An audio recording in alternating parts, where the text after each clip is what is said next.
માધ્યમિક અને ઉચ્ચતર માધ્યમિક શિક્ષણ બોર્ડની ધોરણ 10 અને ધોરણ 12ની પરીક્ષાનું આજે બીજું પેપર હતું, જ્યાં ધોરણ 10ના વિદ્યાર્થીઓને ગણિતનું પેપર હતું। પરીક્ષા પહેલા વિદ્યાર્થીઓને આ વિષય થોડો અઘરો લાગતા થોડો ડર હતો, પરંતુ પેપર આપી બહાર નીકળતા વિદ્યાર્થીઓ નિરાશ જોવા મળ્યા હતા। મળતી માહિતી મુજબ શારદાયતન સ્કૂલમાં ધોરણ 10ના વિદ્યાર્થીઓને ગણિતના પેપર લખવા માટે સપ્લિમેન્ટરી મોડી આપી હતી, તેથી વાલીઓમાં અને વિદ્યાર્થીઓમાં રોષ જોવા મળ્યો હતો। મેડમ, તમે આના બાબતે ઉપલા અધિકારીને કમ્પ્લેન કરી હતી, તેમનો શું જવાબ આપ્યો હતો તમને?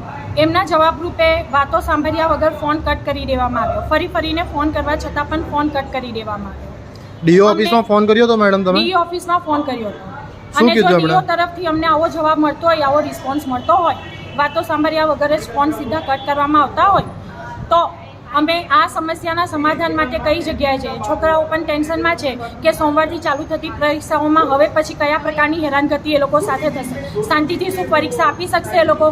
ઘણા બધા છોકરાઓ આવા ટેન્શનમાં બોલ્યા વગર જતા રહ્યા છે, અવાજ ઉઠાવ્યા વગર જતા રહ્યા છે। કદાચ તમારી ચેનલની માધ્યમથી જો આ વસ્તુ એ લોકો સુધી પહોંચે તો એ લોકોને એટલી ખાતરી આપજો કે સોમવારથી એ લોકો સુરક્ષિત છે અને વ્યવસ્થિત રીતે એક્ઝામ આપી શકે છે, અને એક્ઝામમાં થતા આવા કોઈ પણ પ્રકારના અન્યાય સામે બોલે।